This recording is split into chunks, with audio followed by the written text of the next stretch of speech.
Our headlines around President Trump's deportation push are clearly breaking through. Take the case of Kilmar Abrego Garcia. According to one recent poll, 61% have heard a lot about his situation, the same number who have heard about changes to the stock market. Joining us now, president of the progressive public opinion research firm Impact Research, Molly Murphy. Good to have you on Hi. with us. Yeah, thanks for having me. We'll start right there. What are you finding that people are feeling about these deportations, which, by the way, was something that Donald Trump campaigned on? Yeah, absolutely. So it's really been interesting. Just in the last few weeks, Donald Trump's approval rating on immigration has slipped to underwater. And that has been a source of strength for him. It was one of his strongest issues in the 2024 presidential campaign. Coming into office, people had a lot of confidence with him on this.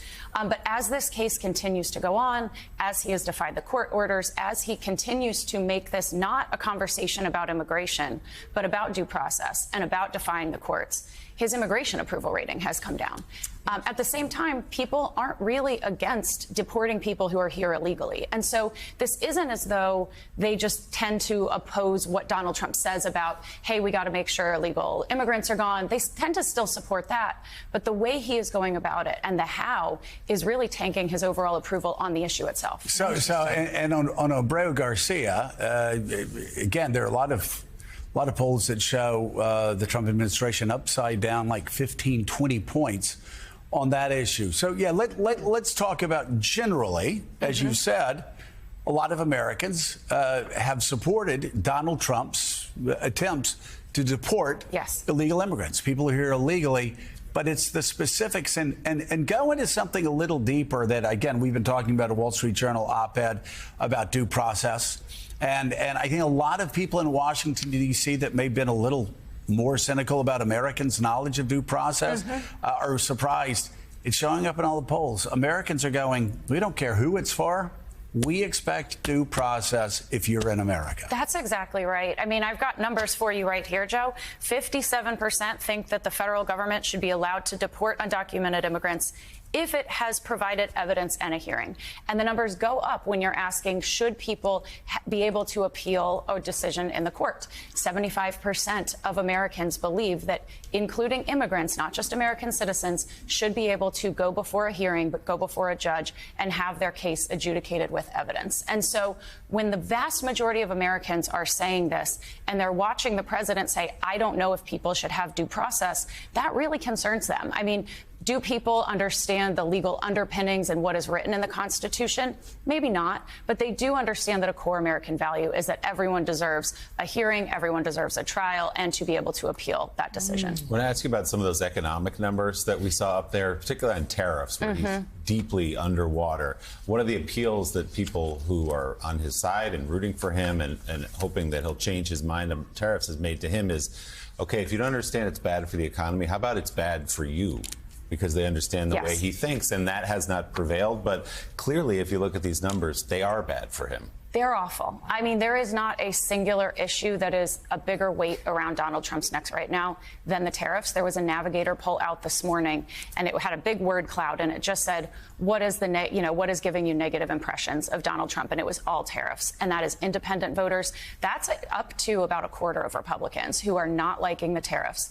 75% think costs are going to go up. They think it is going to impact their family's budget, which is already a source of stress. People are at the max when it comes to costs right now.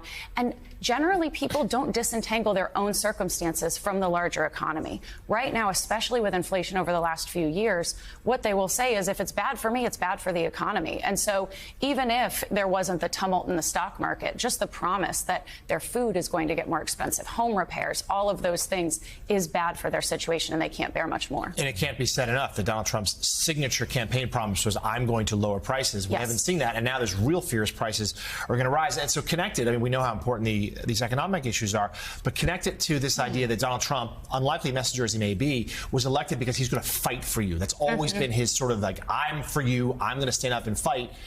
Are voters starting to doubt that? They are starting to doubt that. In fact, every poll I have seen over the last 2 weeks, now approaching 60% of Americans say he does not care about people like me. He does not share my values. There was an alarming number, 57% in a poll that was out today, said that they think that he prioritizes other people who are not like me. And so they just don't think he's thinking about them. And so when his approval rating comes down on the economy, there's so much more depth to it in terms of what it means to people. They thought that he got up every day fighting for them. And every day he says, you're going to have to pay more for dolls, or maybe it's going to be a recession. I don't know. They don't feel like that's just an economic problem. That's a problem of who's in the White House and who's fighting for them. Can you talk about how quickly things change for all presidents? You promised something on the campaign trail. Donald Trump talks about tariffs. He loves tariffs. Tariffs are beautiful. He gets into office. They don't like how it's implemented. And suddenly it's actually one of his greatest strengths becomes one of his greatest weaknesses. I think back to Joe Biden. Joe Biden was over 50%, as you know, until Afghanistan. Now, if you looked at the polls throughout the campaign, if you looked at the polls probably for a decade before the campaign, if you looked at the polls up until the withdrawal from Afghanistan, 65% of Americans said, been there 20 years. Come on enough. Bring them home. Yes. But it was how that was implemented that actually put Joe Biden underwater in the polls, and he never recovered. Never came back. Yeah, that's exactly right on the tariffs. There was some apprehension even in the campaign about the tariffs, but because Donald Trump was so credible on the economy, they tended to think, okay, I don't like the sound of tariffs. I do think that my costs could go up, but I trust this guy because I think he cares about me and he says he's got a plan that's going to bring down costs. So I think I'm going to get behind this idea, give him the shot at this. And now not only are his numbers a problem in terms of people opposing the tariffs, they think costs are going to go up. They don't think he has a clear strategy on implementing them, which creates larger leadership problems, much like we saw with President Biden. It then not being able to execute that withdrawal created confidence issues on a host of other problems. And that's what we're seeing on his execution on the tariff. Yeah, and I will say one huge alarm that the Trump administration should just have on top of everything is Ukraine. Gosh. We think about the messy, horrible, tragic 2-3 days, 4 days in Afghanistan as U.S. troops were hastening that speedy retreat. Think about Ukraine, and if they see that unfolding and the Russian invaders moving slowly to Ukraine, killing one Ukrainian after another, killing thousands, wiping out cities. That would be a political nightmare that nobody in the White House can even begin to imagine. It's something Lindsey Graham's warned him about it. But it's, Afghanistan is so telling. Joe Biden's poll numbers never recovered from Afghanistan.